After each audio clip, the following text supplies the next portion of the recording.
Swamped. Swamped. Swamped. Don't let life jumping again. Don't let life jumping again. Don't let life jumping again. Swamped. Don't let life jumping again. Swamped. Don't let life jumping again. Swamped. Don't let life jumping again. Swamped. I'm feeling swamped. Has anything else exciting come across your desk this week? Yeah, it has. As I was mentioning at the intro, a great book on Buffy the Vampire Slayer. Those who don't know, Buffy was a TV show that went from 1997 to about 2003, created by Joss Whedon, who's gone on to do all those amazing Avengers movies.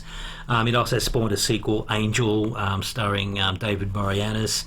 And Buffy herself was played by a lady called Sarah Michelle Gellar. Yes. It went for 7 seasons, and it's still, to this day, my favourite TV show ever. And so anything that's Buffy related that I don't have, I tend to grab. And this one was Buffy, the Vampire Slayer and Philosophy, subtitled Fear and Trembling in Sunnydale, edited by James B. South. Right. Open Court Publishing.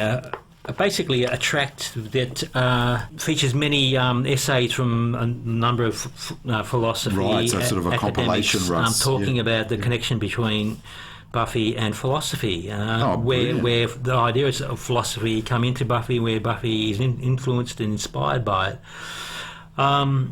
What a great idea. Sorry, Russ, I'm just sort of reading the...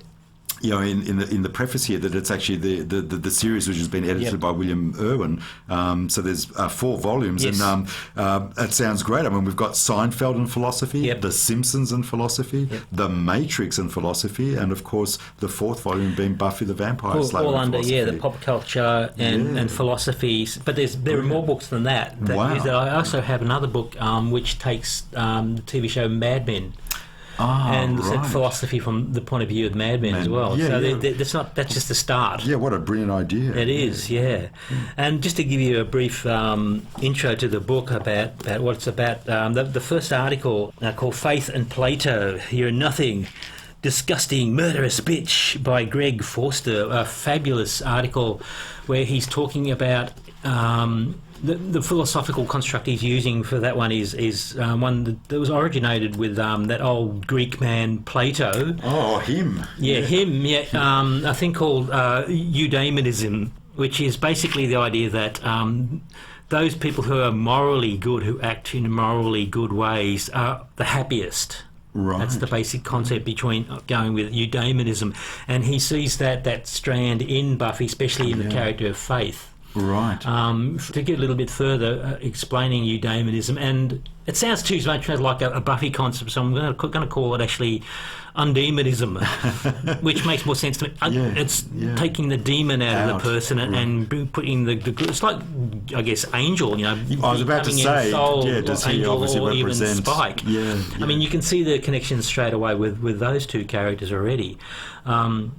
But also it's the idea that person who lives a life that's all about selfishness and greed and just satisfying their own pleasures is actually ultimately going to be a much less happier life than one who's actually helping others, working for the community, thinking about But which is interesting straight away. So that kind of played out by Spike, you feel, and obviously Angel and Spike, and the relationship that changes over time with both of them for Buffy throughout the series and the other characters. Absolutely, yeah. Are clearly playing this philosophy out. Yeah, that's right. And they're mentioned, but the writers particularly looking at the focus on Faith, who in particularly, when you think of Faith, she was the second Slayer. Yeah. She appeared first in the 3rd season episode, Faith, Hope and Trick. And she's the bad girl slayer, and she's all about just doing things for herself and her own enjoyment. I mean, famously in that episode, she just finished slaying someone. She says, "Crazy how it makes you're hungry and horny." And that's her thing from the very start, and it comes to a climax toward the end of the 3rd season where she accidentally kills a human being. Yes. And it basically opens up this evil side of her where she's decided, that's not important. You just, as long as I'm enjoying things and enjoying life, that's the main thing. And but she's transgressed. She doesn't have this moral code anymore. She never had it because of her background. And that plays more, well. What happens is she. Sorry, Russ. That's an interesting point. That in the context that we're talking about Plato, and obviously, throughout a lot of Josh Whedon's work, that. Just that very question. I mean, so this moral code, are we imbued with it? Are we born with it? Are these things in juxtaposition? What's your sense that where is Whedon or Buffy or the book taking us on that journey? Well, the article actually does talk about that, and he suggests that, especially played in terms of Buffy, because. She's often had to struggle with that whole destiny thing. It gets thrust upon her when she turns 16. And it's not something she wants, especially the first season. It's played out where she there's prophecy where she will die if she tries to save people, and she rejects that idea. But at the end, she realises, she has to do it. It's sort of something it's something that she chooses, I guess. In the end, she chooses to risk, losing her life, which actually happens. But she is revived back in the final season 1 episode, Prophecy Girl by Xander. So it's really a choice that they make in the end. In the Buffy verse, Whedon.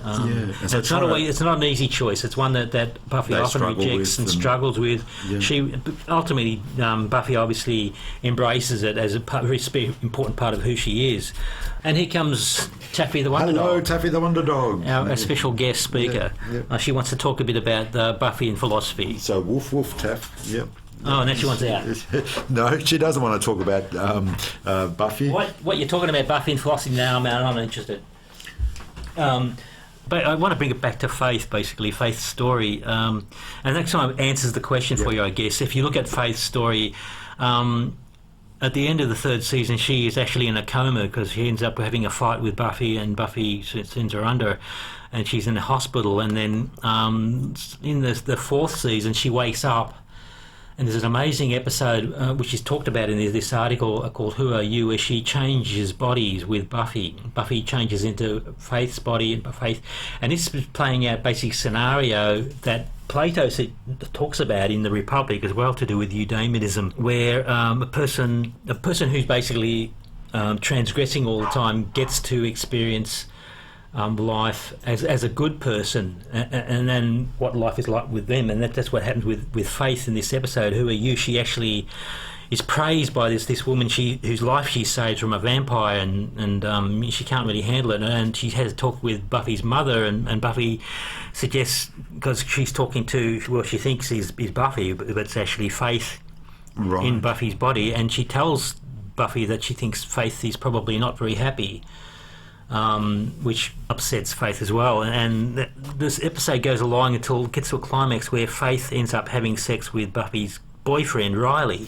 Yes. And her expectations is she's just going to just fuck Buffy up by having sex with Riley and just do the nasty. But it turns on her because Riley is completely in love with Buffy, and he doesn't want to just have sex with her. He wants to make love to her. Right. And at the end of it, he tells her very tenderly that he loves her. But he's telling this to Faith. He doesn't realise it, and Faith experiences that, and it completely freaks her out. So that at the end of the episode, Faith is beating on Buffy as Faith, and she's calling herself a slut and a whore, and she's really self-loathing at this point. Yes. And it's just a real turnaround. She realises at this point that living this life that she's been living hasn't made her happy. And that the one who actually has the happy life is Buffy, with all her innocence and all goodness. Yeah. And that's how it's played out. You see what I mean? Do you Yeah, absolutely. How that plays out. And it plays it further because it continues on into the storyline where she goes to LA after that, and there's 2 episodes featuring in the Angels show. Continue that story where she gets basically suicidal from all this. So I would say Plato is simply saying that is probably the ideal life. If we want to have an actual happy life, this is the best way to have a happy life. Yeah. And it's played out in these episodes. I would say one more thing about this. There's lots of examples of this in popular culture. There's this whole idea of Eudaimonism, and a really good example beyond Buffy is the film Groundhog Day. Right. Yes. The Bill. Bill Murray. The Bill Murray film. Yeah. Think about that one. I mean, he continues this day over and over again, and he goes through this process where the only way he can get out of it is get to a point where he's just self-sacrificing, and he's really learnt that Eudaimonism or Undemonism lesson, that the only way he's going to be happy is to look after everyone else and to live his life, in service of others. Or Spike Lee's Do the Right Thing.